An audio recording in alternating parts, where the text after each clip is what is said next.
shy waitress greeted the Mafia boss's deaf mother, but what she said in sign language shocked everyone.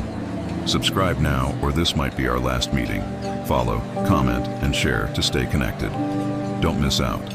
Let's dive in. The Chandeliers at Tramonto, a landmark Italian restaurant on Mulberry Street, dripped warm light like honey over a sea of dark suits and discreet whispers.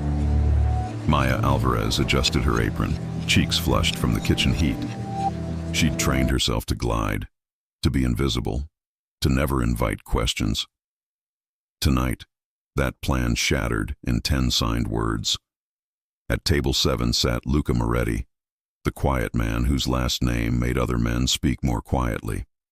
Beside him, a silver-haired woman with bright eyes watched the room with a patient smile. The woman tapped her glass twice and looked up, hopeful.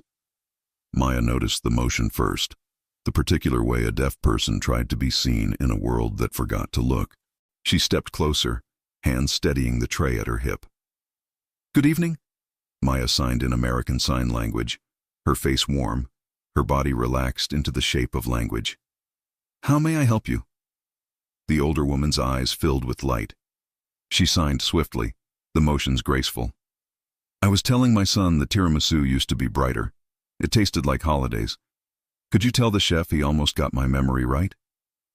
Maya smiled. "I'll tell him. And I'll ask about the coffee brand. Sometimes it changes the cream." Luca's fork paused mid-air. His gaze, habitual steel, softened in a startled way that looked dangerous on him. Not because he was a threat, but because curiosity from a man like him became a mission. "You sign," he said, voice low enough to conceal how intrigued he was. "She signs very well." His mother, Elena, signed with pride, then spoke aloud in careful syllables. "You never learned, Luca. Now you will." Heat climbed Maya's neck. "It's just something I picked up." "People don't pick up kindness," Luca replied. He didn't smile. He noticed. "What's your name?" "Maya." She bent, placing water at just the right distance from Elena's hand. "And this is a new roast, I'll confirm." Elena tapped her wrist, the universal sign for time. "Ask the chef before he forgets." She signed. Then, to Maya alone, "Thank you for not shouting at me like I'm far away." A laugh caught in Maya's throat. "You're not far away. People just don't know how to cross the room." When Maya turned, Luca's attention followed, the way a hawk tracks motion without moving its wings. She felt the weight of it, of being seen, and hated that part of her straightened to meet it. He was exactly the type of man she avoided, decisive, feared, with the means to pull any thread until a life unraveled. She delivered Elena's note to the chef, returned with espresso, and translated back and forth. Elena's travel story about Palermo and the seaside, Luca's dry humor about his mother conscripting waitstaff into dessert reform movements. Maya kept her answers small. "Yes, no. I'll ask. But soft things sneak out when you relax." Elena signed. "Where did you learn?" "My father lost hearing after an accident. I learned because I was late." The confession came without permission. She had learned to be on time for pain. When Elena lifted her espresso, Luca asked, "What's your last name, Maya?" "Alvarez," she said, keeping her eyes on Elena. "Elena likes you," Luca said, as if naming the weather. "That doesn't happen often." "I like people who look at me," Elena signed pointedly. She looked. Maya nodded, stepping back before temptation to linger, to answer more, betrayed her. She wanted out of this light. At the end of the meal, Luca left cash like it grew in his palm and a single business card, Moretti Imports. Not a phone number, just a line written in a deliberate hand. For the coffee question, or anything else. He slid it toward Maya, not touching her fingers. "I won't need anything else," she said. "Everyone needs something," he replied. Maya waited for the table to leave before letting her breath out. She tucked the card into her apron to toss later, told herself she would forget his eyes, told herself she would never sign in public again. She told herself many things she didn't believe. Near closing, a man in a leather jacket hung at the bar, eyes on her reflection in the mirror. He wasn't drinking. He was remembering her face. Maya's stomach turned cold. She knew the look. Recognition without warmth.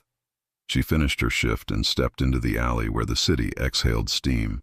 Footsteps followed at a distance that said, "Don't run. We like it better when you do." A black Maserati rolled to a satin stop at the curb. The passenger door swung open. Luca's voice traveled like velvet over a blade. "Maya, get in." Her heartbeat did what it always did when the past smelled her name. Sped, then shrank. She should keep walking. She should never climb into a wolf's car. Behind her, leather jacket quickened. Maya slid into the seat. The door closed like a vow. "What a coincidence," Luca murmured, eyes on the mirror. "I was just thinking how I hate coincidences." "Then you're going to hate my life," Maya said. "Your life is safe for the next 10 minutes, he said, easing into the street. "Tell me who he is." "I don't say names," she replied, hands tightening on her bag. "Fine," Luca said, turning left without signaling. "Then tell me how many there are." She swallowed. "Tonight? 1." She paused. "But they don't like to be alone." "And you," Luca said, gaze moving from road to her face, as if calculating what had to be protected to preserve something he suddenly valued. "You really thought I'd let you walk out alone after the way my mother looked at you?" Maya faced him. "No," she admitted. "I thought you'd let me because it would hurt less later." The corner of his mouth tilted, the closest he came to a smile in public. "Later?" Maya looked back at the alley fading behind them. "Later always comes." The Maserati slipped under the Manhattan Bridge lights as another car eased out 2 blocks behind. Luca didn't look. He knew. Maya folded Elena's espresso note in her palm and wondered why the smallest language always found her, right before the shot began. The crack ricocheted off brick. Luca didn't flinch. The speed changed, but the line didn't. He guided the Maserati into darkness and out again, letting the city's rhythm conceal his evasions.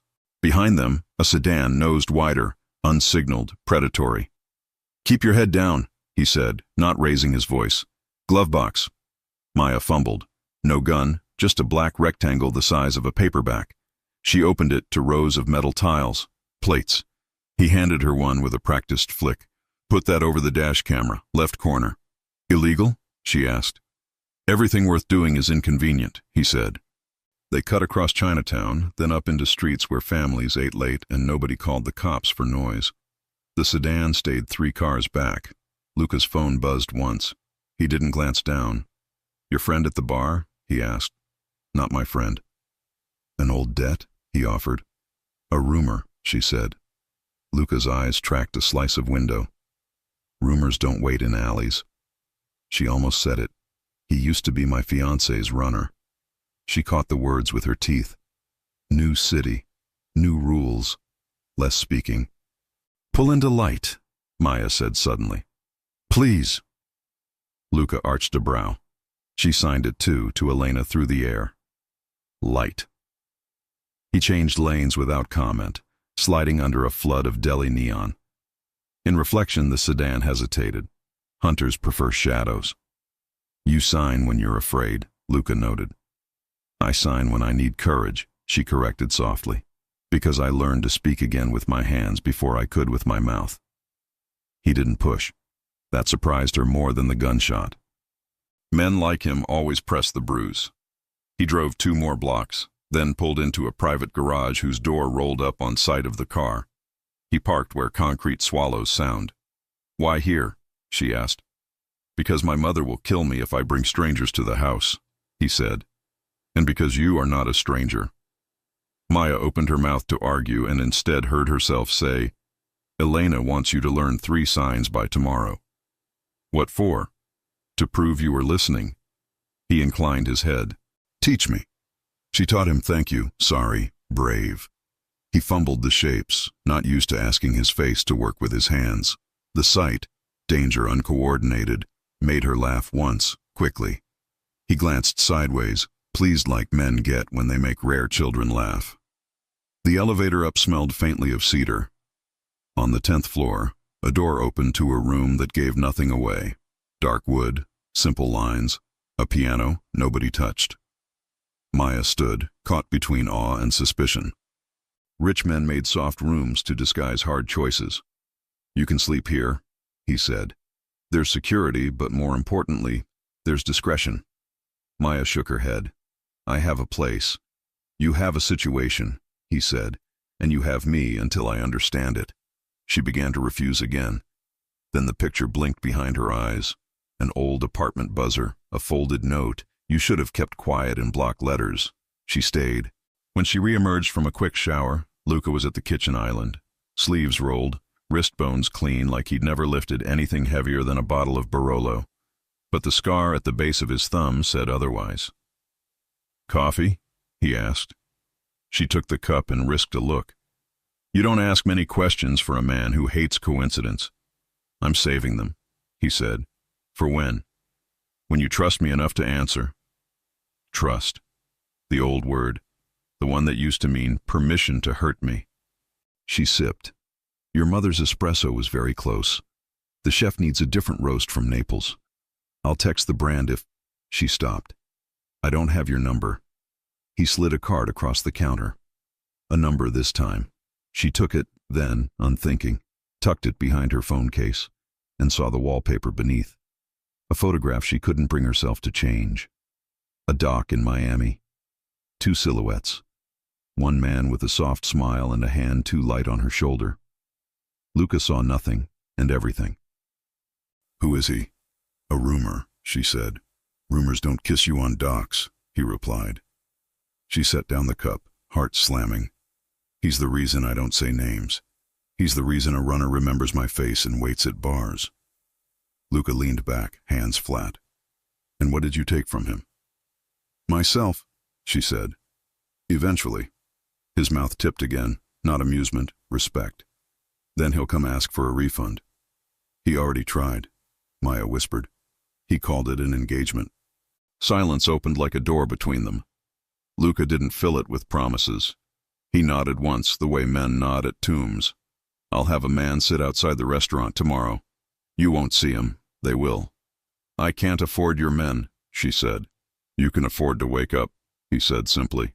"Payment enough." She looked at the piano, at the city glowing through glass, at the man who had turned away a shot by driving into light. People like him built their power on debts, yes, but some currencies you couldn't counterfeit. He did not look away from danger. He did not look away from her. "Teach me one more sign," he said, voice lowered, as if the room were a church. She taught him home. He practiced twice, then once more even slower, until his hands carried it clean. "Good," she said softly. He met her eyes. "It will be," he said. "Unless I'm wrong." Maya hadn't planned to sleep. Her body decided for her. When she woke near dawn, a folded note leaned against a glass of water on the nightstand. "Leave when you like. Pantry has food. Security knows your name." L. Under it, written carefully, "Thank you" in blocky ASL drawing. She smiled in spite of herself. Her phone buzzed. A blocked number. She didn't answer. It buzzed again with a text that froze the bones in her hands. "Tell your new friend to stop following my cars, or I'll tell him what you really did. A." Her stomach flipped as if the elevator cable had been cut. The next buzz wasn't a text. It was a photo. Her father's old repair shop in Queens, security gate half down, boot prints in dust, a single lily shoved under the grate, a flower he used to bring home on Fridays. The caption read, "Rumors bloom. See you soon." By noon, the alley behind Tramonto smelled like garlic and rain. Maya's hands shook on the espresso machine. She hid trembling with precision. Tamp, release, wipe, mirror smooth crema. Routine could be armor if you wore it hard enough. At 2, Elena arrived alone, escorted by a driver who pretended not to notice when she signed hello to the dishwashers. She took the corner table under the Dega print, a spot where the light made everyone kinder. Maya approached, a souffle of courage barely risen. "Good afternoon, Signora Moretti." Elena's face brightened. "Elena," she signed. "Today I am only Elena. You?" Maya, she signed back, trying not to cry. Home was a shape the hands could make when the mouth couldn't. Elena gestured toward the seat. Sit. We talk like old friends who have not met yet. Her humor lived in the arch of her brows. I can't sit on shift. Elena waved her off, the Moretti equivalent of a papal dispensation. Maya sat. My son does not bring people to the apartment.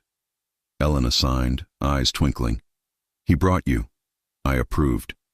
Then I told him to learn, please. He likes being boss too much. Maya laughed, airless and grateful. He learned thank you and sorry first. She signed. He said those are the most expensive words. Elena's smile softened. He pretends gravity. Inside, there is a soft boy who thinks if he doesn't hold the ceiling, it will fall. His father taught him to be column, not window. Maya filed the image in her chest. A column, not a window.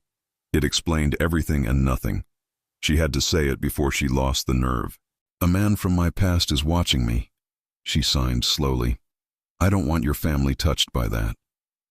Elena's hands paused. She reached across, squeezed Maya's fingers. You looked at me. Now I look at you. Then, tell Luca before the other man writes the story.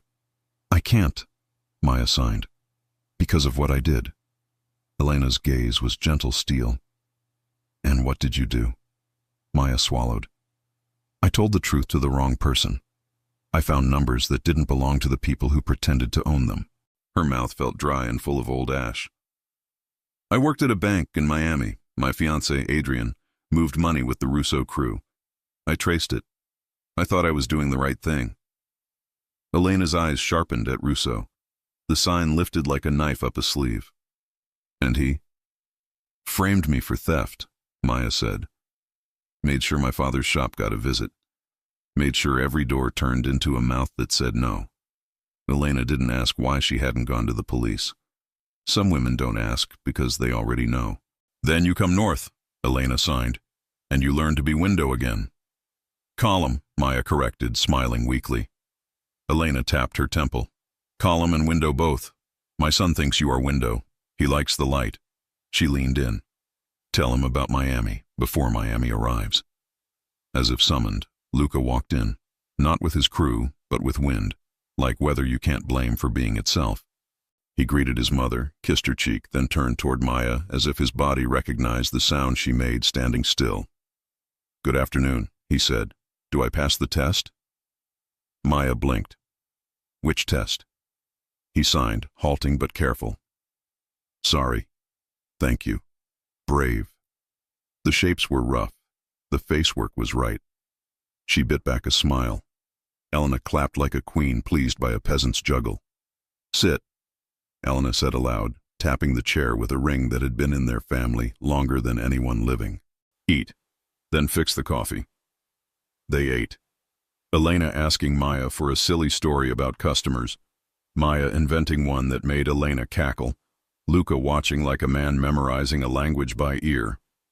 He waited until Elena excused herself to the ladies' room, then spoke without preamble. A photo was sent to your phone, he said. Your father's shop. Maya froze. How did you? I asked your name last night. I learned the rest this morning. He didn't say how. He didn't need to. Tell me about Adrian. She looked down at her hands, folded in her lap as if they'd been caught stealing. The words scraped coming out. We met in a compliance seminar. A humorless laugh. That's the joke. He was the guest speaker. I thought he believed in rules. Luca's eyes didn't change. He believes in leverage. He believes in making people small, she said. He used to put his palm on the top of my head when we argued, like training a dog. Shame flared and cooled. She hated telling him. She hated wanting him to know. What did you find? Luca asked, voice quiet. 4 accounts, shells stacked in shells, cash from Miami clubs, construction invoices that never built anything. I followed the names far enough to see Russo. Luca's jaw ticked once. You told Adrian. I told the man who told me to report anomalies to him first, she said flatly. I didn't understand how many doors he was. And then he framed you, Luca said, finishing the obvious step. He trashed your father's shop to teach you what silence costs. Maya nodded, throat tight. I ran. She let the truth sit between them like another chair. I should have gone to the authorities. I didn't. I told myself I was protecting my dad. Really, I was protecting what was left of me. Luca didn't recoil. He never would. He had known too many women who learned the cost of speaking in scars. You'll tell the rest later, he said. Now eat. I'm not hungry. Eat anyway, he said. You fight better on something besides coffee. She lifted her fork as Elena returned, eyes bright with mischief. I told Maria in the kitchen that my son is learning to say sorry, she announced. She fainted. Luca stood, kissed her knuckles, and for a second the city shrank to something soft. Maya wanted to keep it that size, just for one afternoon. Elena patted Maya's arm. Bring the coffee bag you like, she signed. Show him how to taste it. I don't teach men like your son, Maya signed back without thinking, grinning now. They don't like being wrong. Elena arched her brow toward Luca. He likes being wrong for you. Before Maya could respond, the front door chimed a bright, ordinary sound that made the air change. 3 men entered in clean suits, wearing the posture of law. The host froze, glancing at Luca. The tallest one flashed a badge. FBI. Luca Moretti? The agent asked, voice carrying. The room went whisper quiet. Elena's back straightened until she could have balanced a book on her head. Luca didn't turn. Afternoon, he said, bored as weather. You're interrupting dessert. We have a few questions. Then you have a reservation? Luca replied, deadpan. Because my mother hates waiting. The agent's mouth tightened. This is regarding suspected money laundering with entities linked to Russo Construction and... He checked his paper. A former compliance officer from a Miami bank. One Maya Alvarez. Every muscle in Maya's body turned to wire. Elena's hand found hers under the table and squeezed a single message. Breathe. Luca's gaze slid to Maya, unreadable as polished onyx. Strange, he said to the agents mildly. I was just about to ask you the same questions. The lead agent's eyes skimmed the room and landed on Maya like a pin through silk. Miss Alvarez, he said, raising his voice, we need you to come with us. And because the city had a sense of humor, the door chimed again, admitting a man in a leather jacket who did not wear a badge, only a smile that knew where Maya kept her ghosts. The room held its breath the way rooms do when history walks in twice. The lead agent lifted his chin. Miss Alvarez, leather jacket, Adrian's runner from the bar, leaned a shoulder to the wall and pretended to admire the wine rack. Luca stood with unhurried grace, placing himself exactly between Maya and both dangers. You'll have to be specific, he told the agent. There are 3 Miss Alvarez's on payroll. The agent's gaze sharpened. This one, he said and pointed. Rude, Elena said clearly, in her bright, precise voice. Half the room startled. People always forgot deaf women could aim a sentence. She signed to Maya with the sharpness of knuckles. Stay. Then to Luca. Fix. Maya rose anyway. It's okay, she began. It isn't, Luca said without looking back. Sit. The agent's badge flashed again. Mr. Moretti, we can make a scene or you can let Miss Alvarez step outside for a few questions. You don't have a warrant, Luca said. You have bravado and poor timing. Are you refusing to cooperate? I'm refusing theater, Luca replied. Order coffee. Do your job faster. Leather jacket chuckled softly. Man's got jokes, he muttered, not hiding his voice enough. The agent flicked him a glance, measuring the wrong man. Maya knew a stupid escalation when she saw one. She moved around Luca's shoulder and lifted her hand so Elena could read her face. I'll go, she signed and said aloud, for the agent's benefit. If I have counsel. That can be arranged, the agent said, already stepping aside as if victory were a door he had opened himself. Good, Luca said, dialing. Because my counsel is very bored and loves brunch. Outside on the sidewalk, September light made even the squad cars look like props. The agent guided Maya to the curb as Luca followed with a stillness more dangerous than any shout. Two other agents positioned themselves like bookends. "Miss Alvarez," the lead began, flipping pages. "You were engaged to one Adrian Cole, formerly of Baystone National in Miami." The name cracked like old paint inside her chest. "I was." "You left Florida approximately 12 months ago after allegations of internal theft that, curiously, were later dropped." "Why?" "Because they were false," she said. "And because power hates paper trails unless it owns them." The agent's mouth twitched. "You're very quotable." "I'm very tired," she said. "Do you know Russo Construction?" "I know what newspapers call them." "Do you know Russo as in the family that does not build anything but hides money and scaffolding?" Luca's eyebrow tilted. The agent pretended not to see him hear what he had not said. The lead shuffled pages. "We have evidence that Adrian Cole used you to move funds, that he fed your credentials to a third party, that when you tried to report it, he—" The agent paused, as if the next word tasted wrong. "Nullified your career." Maya swallowed. "The FBI read my story and skipped to the ending." "Why am I here?" "Because your name is on 3 internal memos sent to Cole's private account," the agent said. "We want an explanation that beats love is blind." She had it, the explanation. Evidence buried under fear. But the street had too many ears, and Leather Jacket's mouth had the memory of a recorder. "I won't speak without counsel," she repeated. The agent nodded once, as if he'd expected that. "Mr. Moretti," he said, turning, "we'll need access to your shipping ledgers." Luca made a sound that might have been a laugh in another language. "You can have whatever the court orders," he said. "But since your timing is so excellent, perhaps you'd like to ask Adrian Cole why he sent a man to follow my friend home." The agent blinked. "Your friend?" "Words evolve," Luca said. The agent turned just in time to see Leather Jacket smirk. Recognition flashed. "Mr. Cole can answer questions down at the field office," he said evenly. "We're done here for now." They weren't, of course. Nothing was ever done when men left without winning. The agents withdrew with a promise of paperwork. Leather Jacket peeled off the wall and followed them with his eyes, then flicked a cigarette into the gutter without lighting it. "Tell Adrian dinner's off," Luca said to him mildly. "I'm only the RSVP," the runner replied, hands wide. "But since you're being sociable, he wants his ring back." Maya's stomach turned to stone. "That ring is at the bottom of Biscayne Bay." "Then he wants you to bring him the ocean," Leather Jacket said and smiled. "Tonight, 9, Pier 17. "Tell him to meet me instead," Luca said.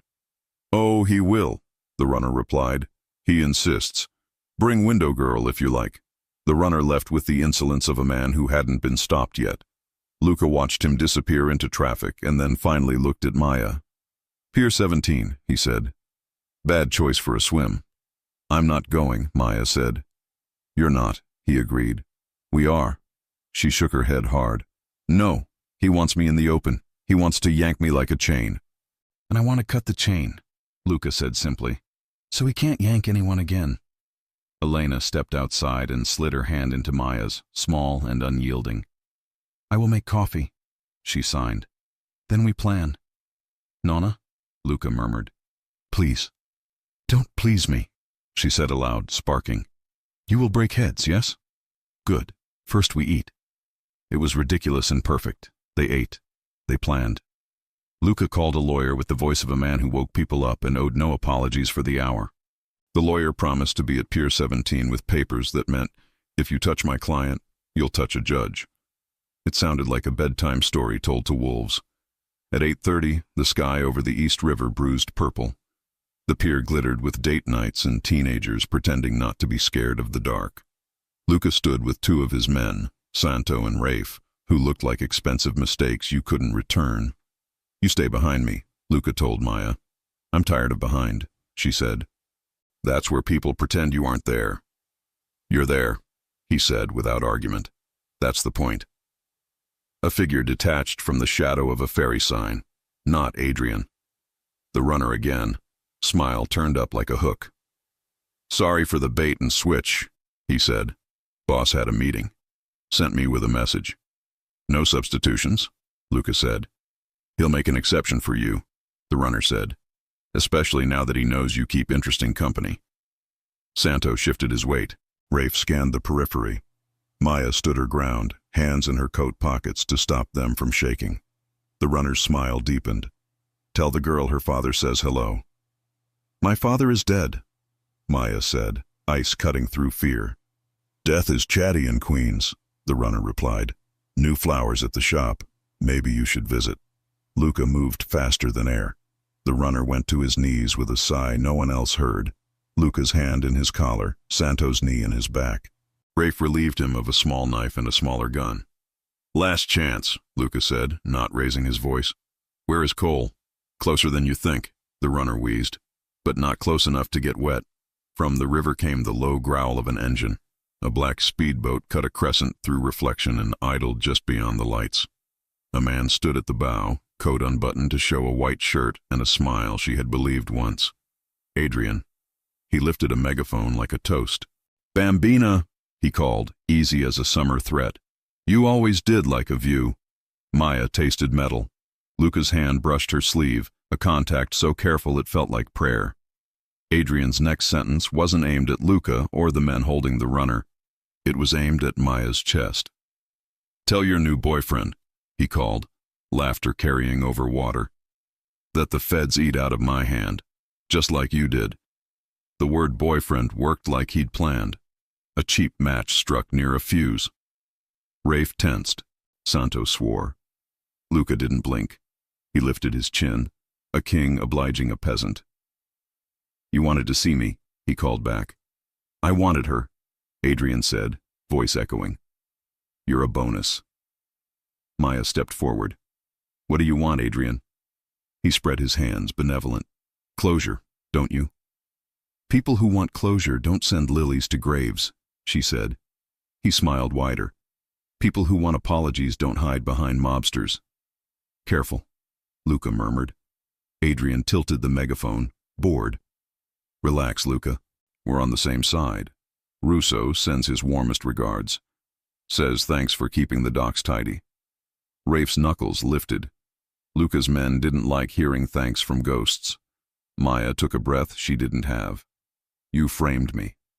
"Harsh," Adrian said. "I repositioned assets." "You stole my life." "You gave it to me," he said. "You said yes, remember?" Luca's voice slid in, silken. "She rescinds." Adrian laughed, genuine delight at the theater. "You'll make a great usher at her next wedding." He tapped his watch. "Time.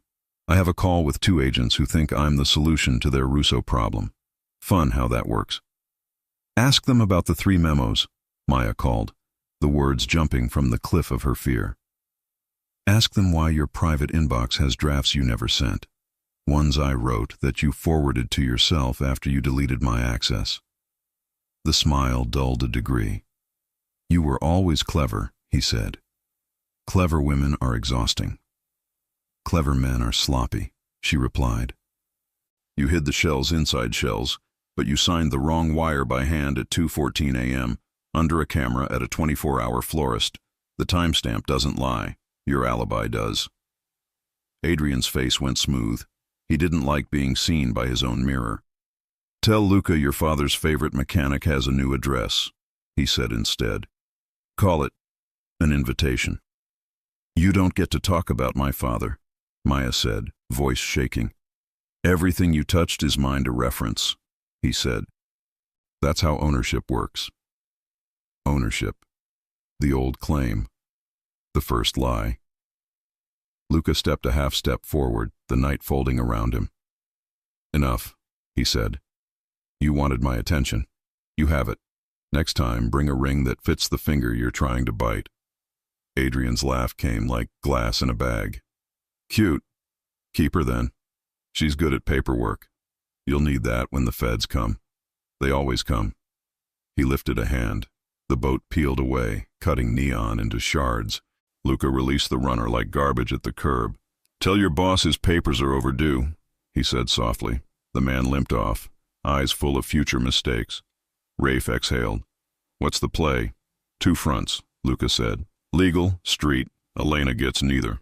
Maya stared at the dark where the boat had been. The tremor took her after the danger left, as always. She heard her own breath and hated how loud fear makes you to yourself. Luca turned to her. "You were brilliant," he said, "and reckless. On balance, I approve." She let out a shaky laugh. "That's the nicest thing anyone's ever said after I yelled at a man with a megaphone." "Eat," he said. "I can't keep eating every time I confront a memory," she said. "You can," he replied, "until your body believes you again." They drove. He didn't ask if she wanted to go to his place or hers. He took her where she was safest. Elena's brownstone in Carroll Gardens. Quiet street, geraniums like stubborn hearts on the sill. Elena opened the door before they rang. Mothers hear tires they love. Elena looked at Luca first, reading the lines that hadn't been there this morning. Then at Maya, reading the quiver that wouldn't leave her hands. Elena cupped Maya's cheek, thumb warm and sure. "I have soup," she signed, "and a bat." Luca kissed his mother's forehead. "We'll take both." They sat at the kitchen table like people in a painting of family. Luca briefed, concise like war reports. Elena listened, filling bowls with minestrone. When he finished, Elena signed, "We make a list." "Of what?" Maya asked, already soothed by ritual. "Of what we can control," Elena signed. "Men think control is walls. Women know control is doors." They listed attorneys' ledgers, camera footage at a florist, the fact that Luca owned the adjacent building to the pier, and therefore the camera pointed at the river, he hadn't mentioned that part, and Elena's church ladies, who knew every patrol route from here to Bay Ridge. "We go to the FBI," Luca said finally. "On our terms, with evidence." "They already tried to make me theirs," Maya said. "Let them try again," he said, "but make them hungry first." Elena snapped her fingers to get both of their eyes. "No secrets in this house," she signed. "Secrets rot the floor." Maya nodded. "Then I have to tell you something I should have told you yesterday." The words scraped. "I kept copies of everything, in case the truth needed a lawyer." Luca didn't look surprised. He looked proud. "Good," he said. "We'll use them." She reached into her bag and placed a small, battered drive on the table. The room seemed to lean, the way rooms do when a new weight arrives. Elena whispered, "Brava," then louder in case a deaf son forgot what bravery sounds like. "Brava." Luca took the drive like a sacrament. "Tomorrow morning," he said. "My lawyer, my office. You tell the story once. He will do the rest." "And tonight?" Maya asked, exhaustion dragging at her bones like wet cloth. "Tonight you sleep," he said. "I can't." "You will," he said. "I'll sit in the chair." "I don't need—" "You'll sleep if you hear someone you trust breathing," he said simply. Trust. The word returned like a stray dog that insists it lives here. She didn't argue this time. She slept on Elena's sofa, blanket smelling faintly of lavender and lemon oil, while Luca sat in the chair, long frame folded awkwardly, every muscle at parade rest. He didn't move when the old brownstone creaked. He didn't look at his phone. He watched her breathe and quietly matched her rhythm. At 3 a.m., a soft thud sounded at the back door, a letter pushed under, the coward's knock. Luca rose like tide, silent and absolute. He lifted the folded paper with gloved fingers. No return address. One sentence printed in block letters. "She belongs to who feeds her." Elena appeared in the doorway, hair braided down her back like a woman who fights tidy. Luca handed her the note. She read, then looked at the door as if it were a disobedient child. "Then we feed her better," Elena said, and turned on the porch light as if illumination were a weapon. At 7:12 a.m., Luca's attorney called with a voice that belonged to a very awake buzzsaw. "Bring your friend," he said, "and bring that drive. The Bureau just served me a subpoena, with Adrian Cole's signature on the informant paperwork. By 8:02 a.m., the elevator opened into glass and steel, the kind of office that made people lower their voices and check their posture. Luca walked first, Maya beside him. Elena refused to stay home, and now sat primly in a leather chair in the reception, a knitting bag at her feet like a decoy. A brass plaque on the wall read, "Vance and Keller, Counselors at Law." Charles Vance came out with the expression of a man who drank jet fuel and called it espresso. Mid-40s, suit like a decision, a jaw made for telling judges no. He clocked Luca, nodded at Elena, and turned to Maya with a gentleness that didn't fit his edges. "You must be Ms. Alvarez." His handshake was brief, warm. "We're going to build a bridge and set a fire under it. May I see the drive?" Maya handed over the battered stick. It has copies, draft memos, raw transaction logs, metadata screenshots, and 2 short clips from the bank's lobby cams the night the theft occurred. "Alleged theft," Vance corrected, already striding toward a conference room. "Words are clay. We picked the mold." Inside, screens bloomed to life as his paralegal worked. Vance didn't waste seconds. "The Bureau shoved a subpoena under my door at sunrise," he said. "The cover sheet flags you, Luca. The attached affidavit leans on Russo Construction, a shell in Newark, and an informant identified only as CIA." Maya's stomach knotted. "Adrian." Vance smiled without humor. "Cole got himself a halo with a crooked nail. He's feeding them, and he wants to plate you with the same fork. Good news is he can't eat and talk at the same time. We will fill their mouths." He clicked to the first file. On screen, a draft email Maya had written to the bank's internal hotline, never sent. The metadata pane sat to the side like a small truth with sharp teeth. Drafted 02:13 a.m. Device, MAMB01, last accessed 02:16 a.m. Device, ACMB03. "Cole opened your draft from his laptop minutes after you saved it," Vance narrated. "Then he forwarded a modified version from your credentials to his private account at 3:02. Classic piggyback, rookie arrogance." Maya forced her hands flat to the table. "He assumed I wouldn't know how to pull device IDs. People who count money underestimate people who make it honest," Vance said, switching to the florist clip. "And this chef's kiss." The image froze on Adrian's shoulder under the florist's midnight camera, pen in hand, scrawl on a courier sheet. The timestamp glowed bright as a firefighter's helmet. "He signs for a package linked to one of the shells on a night he swore he was in Miami Beach giving a talk on ethics." Luca's mouth curled at that. "Ethics.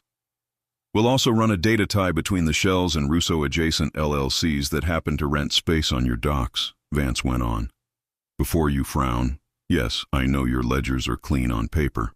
I also know somebody is smearing fingerprints on them to make them look like yours." "Somebody inside," Luca said, the words flat as a drawn blade. Vance didn't contradict him. He raised a palm toward the paralegal. She slid a printout across the table. Port sublease schedule, Pier 14. Highlighted lines jumped like sirens. Tiny overpayments to a vendor with a forgettable name. Northside Pallets, recurring quarterly, signed off by R. Sa. The rest of the surname, cut by the hole punch. Maya leaned in. "R. Sa? Rafe Santos?" Luca's eyes did not move. "There's more than one R." Vance drummed once on the table, a gavel's echo. "There's also a camera. City cam across from your warehouse. We subpoenaed the feed last month in another matter. Lucky us, it points at your door Tuesdays. Lucky us, Tuesdays are pallet days." He nodded to the paralegal. The screen switched to night footage. A box truck reversing to the loading bay. A man in a knit cap jumping down. The angle was bad. Faces blurred into winter. "Enhance what you can," Vance said. "But I don't need faces. I need patterns." He turned to Maya. "Here's our road. We asked the U.S. attorney for a proffer session, queen for a day. You tell your story in my office with the government listening. Your ask, non-prosecution on the bank nonsense, witness protections on your father's shop memories, and a lane to testify about Cole and Russo without painting Luca as the artist." Maya swallowed. "They'll try to make me a tool. Then we be the hand," Vance said. We give them more truth than their informant gave them and make their case better if they leave Luca out of it. Prosecutors don't marry facts. They marry wins. Elena tapped the table to catch attention. She signed with quick economy. Safe. Then, when, where, who. Vance watched her hands like he'd been raised to observe carefully before speaking. Tomorrow, noon, he said aloud and slowly, looking to Elena and then to Maya. Here, government in this room. We control the coffee and the copies. We let them feel clever while we pick their pockets for promises. Luca sat back, unreadable. We push too hard. Cole panics. Panic makes him dangerous. Cole is already dangerous, Vance replied. Panic only makes him visible, which we need. The paralegal pointed at the screen again. Sir, new alert. A small window popped up. Anomalous print job. Moretti Imports, HQ, 8:26 a.m., and a thumbnail of an accounting ledger spilled in miniature. Vance's brows lifted. We installed detection on your network last year, he told Luca as if the detail were weather. Someone just printed Pier 14 subleases from inside your building and emailed them to a free webmail address. Maya felt the temperature tilt. Who's in your office this early? Half the company, Luca said dryly. I pay well and provide espresso. The paralegal clicked deeper. Printer, 4th floor, ops, user, are Santos. The air thinned. Luca didn't move for a count of 3, and in those 3 seconds Maya understood what power really meant. Not volume, not violence, but the ability to keep your face a still pool when the rock drops. Rafe signs everything, he said at last, polite as a knife. Including things he doesn't read. Then either your lieutenant is sloppy, Vance said, or he's making 2 kinds of copies. Maya's pulse jumped. Rafe was on the pier last night. He's loyal. People are loyal until they're offered a different kind of fear, Vance said. Loyalty and terror spend the same. Elena's knitting needles clicked once, the sound of a verdict. She signed to Luca without blinking. Ask, look, not shout. Then to Maya, breathe. Luca stood. We go now, he said, voice low. I ask, I look, I do not shout. Vance slid a folder across the table. One more thing. If Cole's assigned CI, he'll have handlers.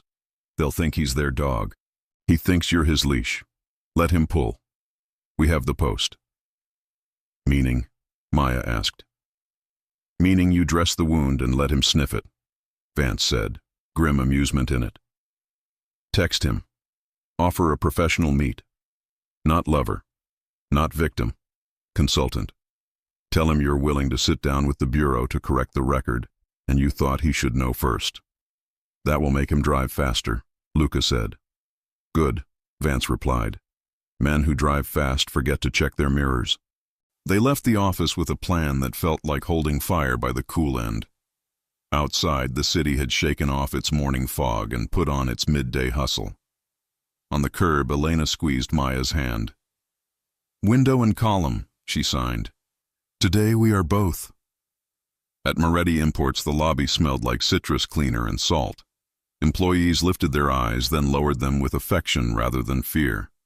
Luca's empire ran on competence as much as reputation. Upstairs, the operations floor opened into a half-wall bullpen. Rafe stood by a printer, body hunched, tie loosened. At the sight of Luca, he straightened, easy grin switching on like a light. Boss, he said, we got the Long Island offload scheduled an hour early. Do we?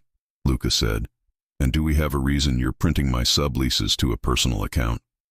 Rafe blinked, blank, then offended. What? No. I was emailing the county permit office from my phone. Printer must be. He checked the panel, bit his lip, pushed buttons as if a machine could be cajoled into innocence. See? It keeps caching. Stop, Luca said, not loud. Look at me. Rafe looked. He was a good liar in the way dogs are good at pretending they didn't steal chicken. His eyes kept skittering left like a bird watching a shadow. Who gave you Northside pallets? Luca asked. Vendor on the county list, Rafe said. Who vouched? Rafe's pause was a breath and a lifetime. Paolo. The name dropped into the room like a wrench.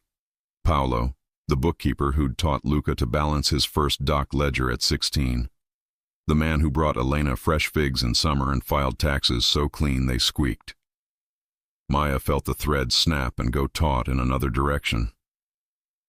"Does Paolo have access to the ops floor printer?" she asked. "Paolo has access to heaven and earth," Luca said softly. "Because I gave it to him." Rafe swallowed. "Boss, Luca lifted a palm. "Fix your tie," he said, and walked away. Maya hurried to match his stride. "Rafe might be stupid," she said under her breath. "Paolo is not." "Paolo is family," Luca answered, which is a sentence that contains both facts and mistakes. They reached the end of the hall where a glass-walled conference room looked over the harbor. The skyline cut the horizon like a promise you could almost afford. Luca tapped the glass. "Every Tuesday, Paolo meets the auditors here. Except last Tuesday he met no one and ordered sandwiches for 2. "You have the camera," Maya said. Luca's mouth tightened. "We had the camera." He held up a small thumb drive in a plastic evidence bag. "Someone swapped it at 7:40 a.m. and returned it at 9:15. Nothing on it but a screensaver and an old Sinatra song." "Which one?" Maya asked absurdly. "All the Way," he said, and something like pain crossed his face and left. Her phone buzzed. "Adrian." The text preview showed only the first sentence. "Lunch sounds charming. Bring your new—" She didn't open it. She could feel the heat of it through glass. "Vance wants me to bait him," she said. "I want to gut him," Luca replied evenly. "We will compromise." He pushed open the door to his private office. The room smelled faintly of cedar and rain from a coat hung to dry. Sun fell across the piano in the corner, black lacquer like a calm sea. Luca crossed to his desk, reached for a drawer, stopped. "What?" Maya asked. He didn't answer. He went to the piano, lifted the fallboard. For a beat, there was only the quiet thrum of the building's heart. Then he slid his hand under the soundboard and came up with a matchbox-sized device taped to the wood, black with a pinhole and a dead red LED. "A bug," he said, voice gone winter. Maya's skin prickled. "How long?" "Long enough," he said. He turned the device, saw the brand. Cheap, common, disposable. And the way the tape had been torn on a slant. He had taught Rafe to rip tape like that to keep his fingerprints off. He had watched Paolo cut tape straight as scripture. Something white fluttered from where the bug had sat. A folded square, thin as a receipt. Luca opened it with care. 2 block-printed words stared up, all teeth and cheer. "Nice window." He closed his hand around the paper so slowly it felt like an oath forming. The quiet in the room deepened until Maya could hear only the small song of her own breath and the faint, remembered shape of Elena's last sign that morning. "Fix." "Luca," Maya said, throat dry. "What do we do?" He set the bug down on the piano with the same care he used for his mother's teacups. When he spoke, it was the voice he saved for weather he intended to change. "We close the window," he said, "and then we find out who opened it." Her phone buzzed again. Adrian, patient as rust. Maya stared at the message she hadn't read yet and realized that whatever they said to the government tomorrow would be the second most dangerous conversation of the week. Because the first one had already started, here, in this quiet room, with a piano that had been listening. The office intercom crackled, Elena's voice, tight with something Maya had never heard there before. "Luca," she said. "Police just called me from Queens. Someone broke into your father's old shop. They left a ledger on the workbench, with your name on every page." Queens smelled of motor oil and ghosts. By the time Luca and Maya arrived, yellow tape fluttered in the October wind like surrender flags. The old sign, Moretti and Son Auto Repair, still clung above the awning, letters fading but stubborn. Inside, the air carried burnt dust and old steel. A uniformed officer looked up from his notepad. "Detective said you'd want to see this, Mr. Moretti." Luca nodded once. The man stepped aside, revealing a workbench scarred by decades of wrench marks. On top, a ledger, leather-bound, edges blackened as if someone had tried to burn it and lost their nerve. Every page neatly filled, dates, invoices, signatures, L. Moretti written again and again in precise, damning loops. Maya's breath hitched.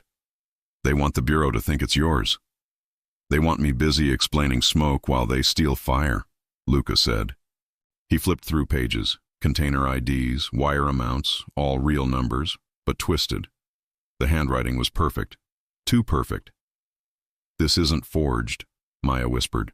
It's traced. He glanced up. Explain. Cole used scanned signatures, overlays. The ink weight matches across pages. That only happens if someone copied from a digital template. The officer cleared his throat. We logged it as evidence. You can't. I can look, Luca interrupted, calm as cold coffee. My father's name is on it. That makes it personal. Maya ran a finger along the margin, stopping at a faint smudge. Coffee ring, oval, partial. Not yours, she murmured. Rafe's desk always had. Luca's silence hardened. We go.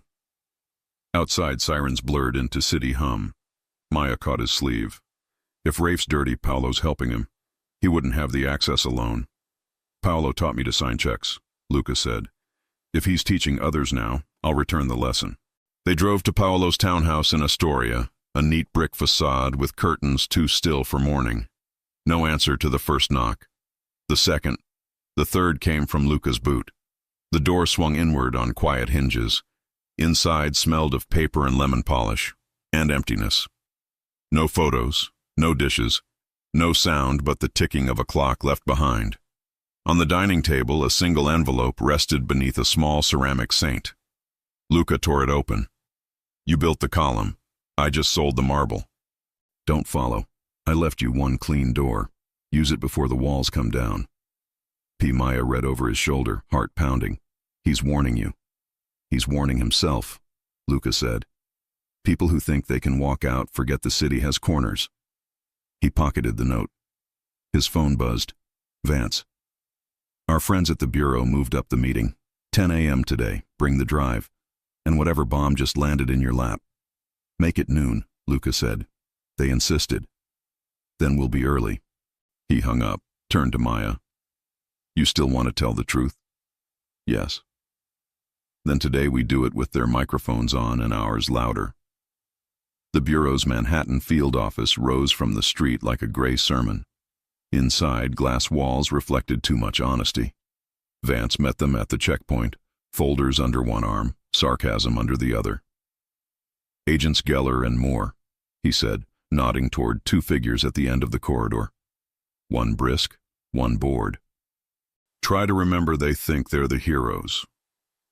Conference room. Recorder light blinking red. Vance opened. This is a voluntary proffer. My client, Ms. Alvarez, will speak freely regarding financial misconduct linked to Adrian Cole, Russo Construction, and affiliated shells. Mr. Moretti attends as corroborating witness. Geller leaned forward. Corroborating or controlling? Vance smiled. Both start with C. Pick your favorite. Maya exhaled. A year ago I discovered 4 accounts. She told it clean. Timestamps, transfers, the florist, the theft that wasn't. Each word a stone laid straight. When she finished, Moore slid a photo across the table, the burnt ledger. Recognize this? Yes, she said. It's fake. Interesting.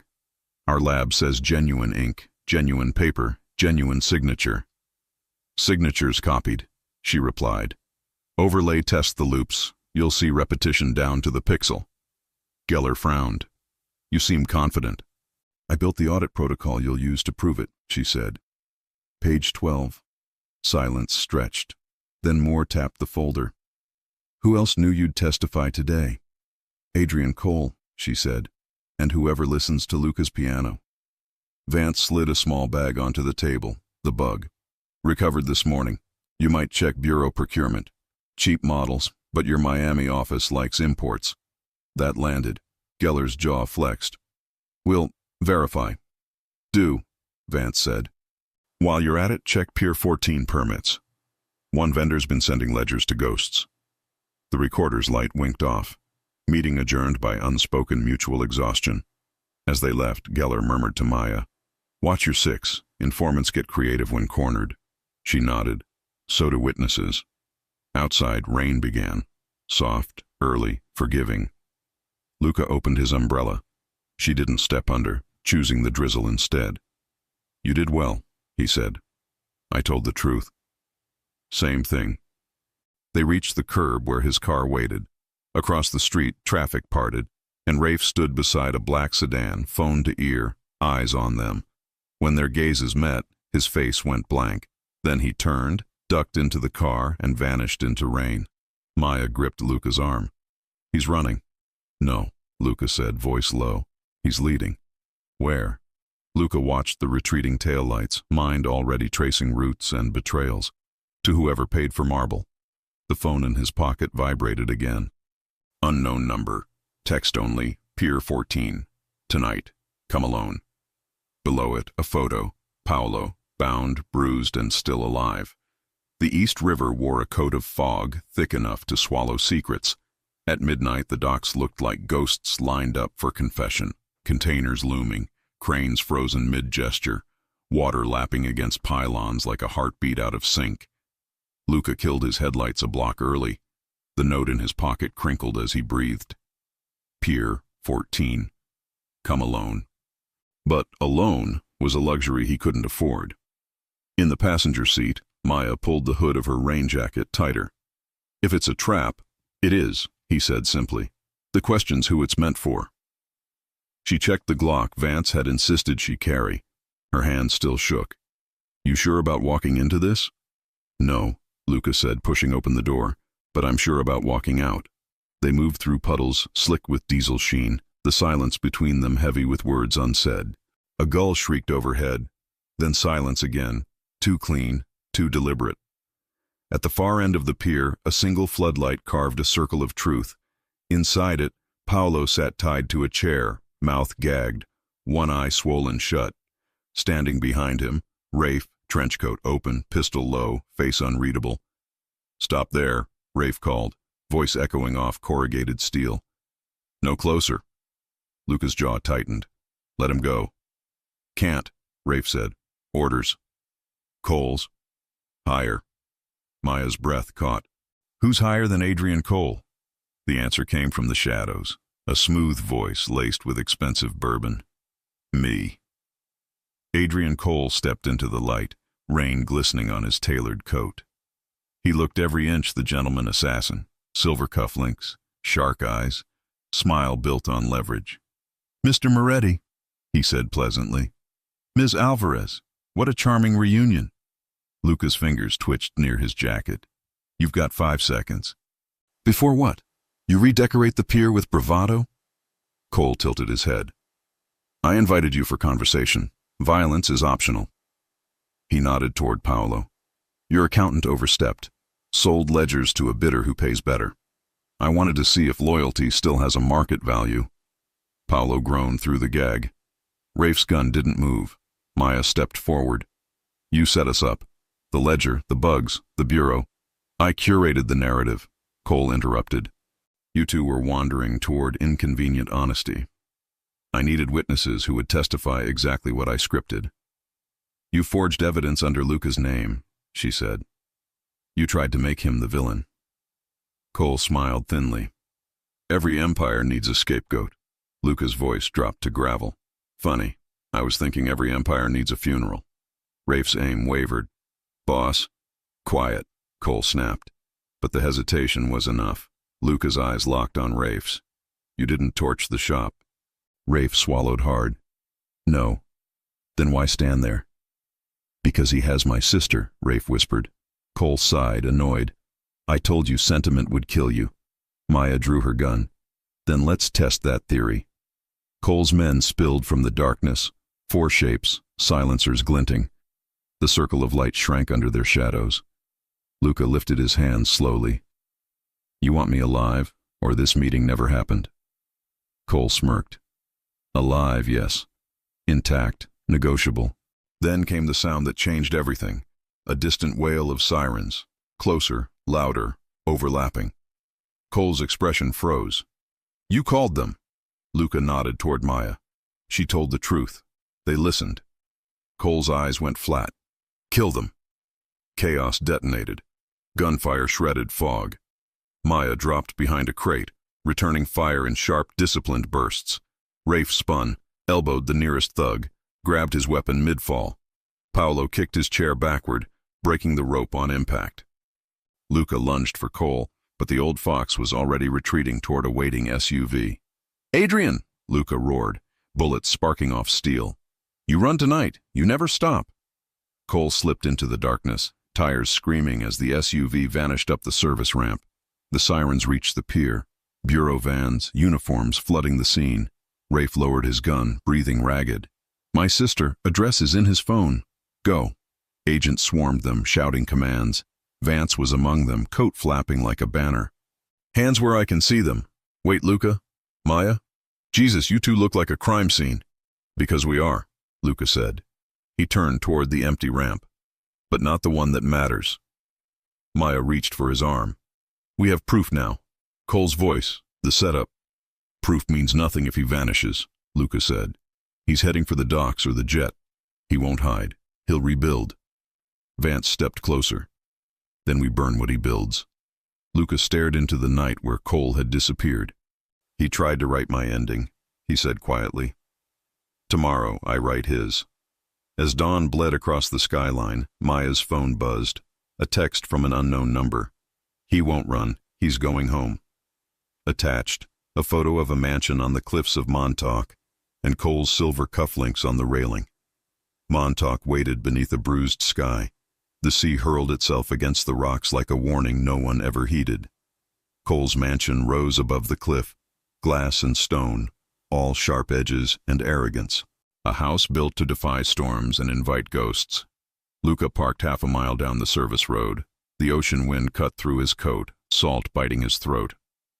Maya followed close, flashlight off, pistol steady, her hair whipping like a banner of defiance. "He sent the photo himself," she whispered. "Why?" "To prove he still controls the board," Luca said. "He wants me to come." "Then he's ready for you." He glanced at her. "Everyone's ready until the tide turns." They moved along the cliff path, boots silent on wet stone. Below, the surf crashed like distant artillery. In the distance, faint lights blinked, not stars, but patrol drones tracing invisible perimeters. At the gate, a keypad blinked green.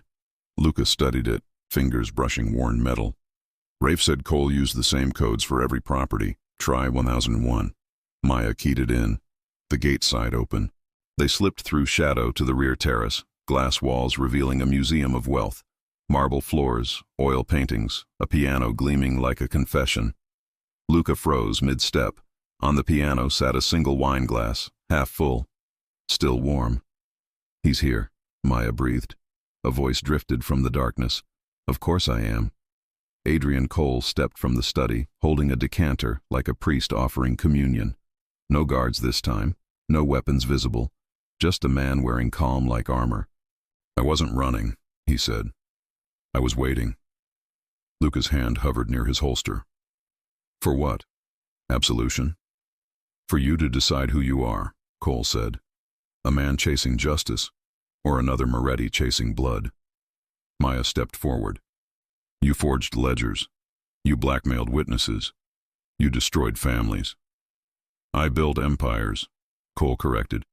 "And you, both of you, helped me, whether you admit it or not." He walked to the window, waves roaring beneath. "I recruited Rafe to your family. I paid Paolo to keep the books clean. I made the bureau look the other way. Without me, the Morettis would still be fixing carburetors. You made corpses, not careers," Luca said. Cole turned, eyes cold. "Spare me the sermon. You think your father stayed clean? He took my money too. You just never looked close enough." The words hit like shrapnel. Maya saw Luca's knuckles whiten. "He's lying." "Am I?" Cole asked softly. Ask Vance why your father's name is on sealed transport manifests. Ask the Bureau who moved contraband through Queens for 20 years. Everyone sins, Luca. I just charge interest. Luca took a step closer. You don't get to rewrite my father. Then prove me wrong, Cole said. Take the files in my safe. Turn me in. But remember, if you open those pages, you'll see your bloodline written in ink you can't wash off. For a moment, silence. The sea. The rain. Then Maya spoke. You're bluffing. He doesn't need your poison. Cole's gaze softened, almost pitying. He needs the truth, Ms. Alvarez. You both do. He turned his back, deliberate, dismissive, and poured another drink. Luca drew his gun. Stop. Cole froze, but didn't turn. Go on, kill me. It's what he would have done. Who? Cole smiled faintly. Your father.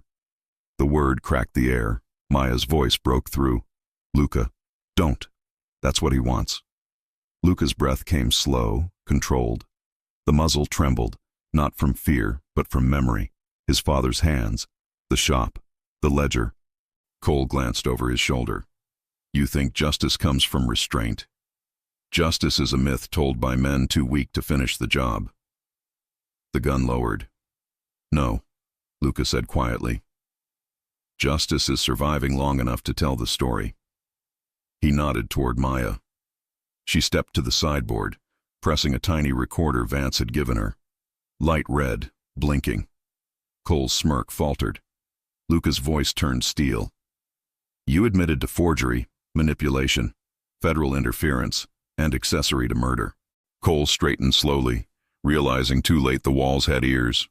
You think a tape stops me? No, Luca said. But the Bureau outside might. Cole blinked, then laughed, short and sharp. They're not. Floodlights flared through the rain. Tires screeched on wet gravel. Shouts carried over wind. Cole's mask slipped. You called them? I told the truth, Maya said. Footsteps thundered at the door. Cole lunged for the decanter, but Luca moved faster, slamming him back against the piano. Glass shattered. Wine bled across ivory keys like spilled confession. Agents burst in, weapons drawn.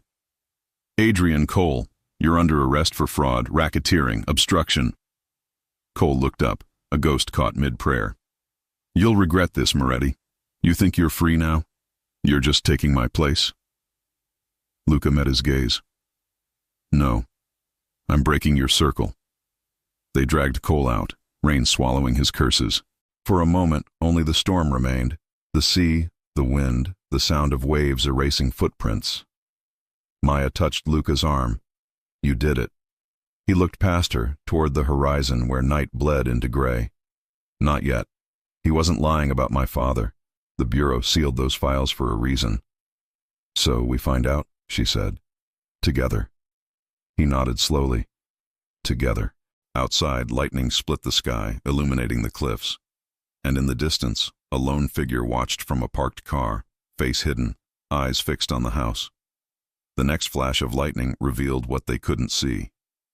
Vance, gripping a dossier marked Moretti, Salvatore, classified. And in the corner, a signature, not Cole's, Luca's father's. Dawn crept across Manhattan like a promise kept too late. Luca stood at the window of his penthouse, city lights fading into gray morning. Below, sirens murmured in the distance, blending with the hum of traffic, the song of a city that forgot yesterday faster than it forgave it. On the counter behind him lay a sealed dossier, edges damp from rain. Moretti, Salvatore, classified, stamped with bureau markings, signed in a hand he knew as well as his own. Maya stepped from the hallway, hair damp, eyes soft, but alert. You've been staring at it for an hour. I thought the truth would feel lighter, Luca said. Turns out it just weighs different. She crossed to him. You don't have to open it alone. He hesitated, then broke the seal. The paper crackled like old gilt. Inside, typed reports, surveillance photos, ledgers, and one line circled in red. Salvatore Moretti, confidential asset, 1989-2001. Maya's eyes widened. He was an informant? Luca's jaw tightened. A broker, between the Bureau and the syndicates. He built peace one deal at a time, thought he was keeping the family safe. She traced the signature. He risked everything. He sold everything, Luca said quietly, including the truth. Another page, names, transactions, files sealed under immunity. At the bottom, handwritten notes. If they come for my son, give him this. Let him choose the bridge or the fire. Maya looked up. He left this for you, or for the man he hoped I'd become. Silence stretched, filled with the sound of their breathing, the faint echo of rain against glass. Finally, Luca exhaled. He made deals with devils, but he believed he was saving us. Maybe that's the curse, thinking you can build a bridge out of blood. Maya laid a hand on his chest, then build something else.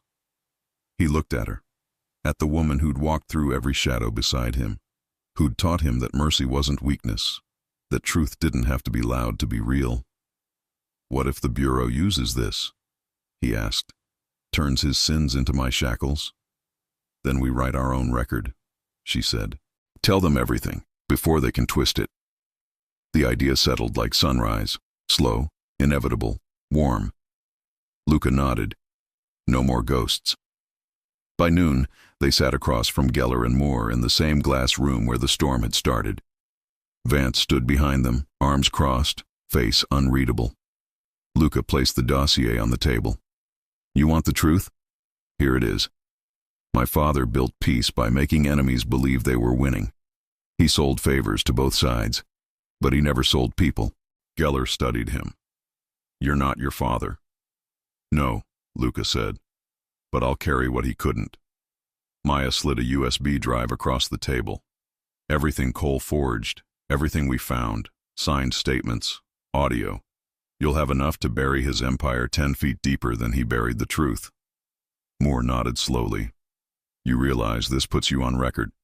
If we open these files, your family's name goes public. I'm counting on it, Luca said. You can't erase a shadow unless you shine the light. Geller glanced at Vance. You sure about this? Vance shrugged. He's a Moretti. They don't do half measures. The agent signed the form. The red light blinked on. This time, Luca didn't flinch. When it was over, they walked out into sunlight. The sky had cleared. Blue stretched wide like forgiveness. Maya squeezed his hand. What now? Luca looked toward the city. Bridges spanning the river, cars moving like veins. Now we build something honest. Something worth the blood it took to get here. She smiled. Together. Always. Weeks later, the headlines told the story. Cole sentenced. Corporate tyrant falls as testimony exposes national network. Moretti family cleared. Father revealed as peace broker. Son as key witness. Martinez Alvarez Initiative. New foundation funds rehabilitation and reform. At the dedication ceremony, cameras flashed. Maya stood beside him, wind catching her hair, her hand anchored in his. Behind them, a new sign gleamed in bronze, the Moretti Bridge Center for Redemption. Luca stepped to the mic, voice steady. My father believed in building bridges. I believe in walking them, even when they shake. This city taught me that truth and mercy can live in the same heart. So can love and strength. We're proof. Applause rose, echoing against glass towers. Maya leaned in. You did it. No, he said softly. We did. As the crowd dispersed, she turned to him. Where to now? Home, he said. Wherever we can see the water. I want to build something that lasts longer than fear. She smiled, eyes bright. You already have. He slipped his arm around her waist, leading her toward the waiting car. The city stretched ahead, alive, forgiving. The bridge glittered behind them. Steel, sunlight, second chances. And for the first time in years, Luca Moretti felt light. Not because the past was gone, but because he'd finally learned to carry it right. If you enjoy stories like this, take a moment to subscribe to the channel. That's how I'll know you truly liked it. Even if you're watching on your TV, grab a second to join this family of fans who love emotional and heartfelt stories. Your support means everything, and it helps us bring you even more tales like this one.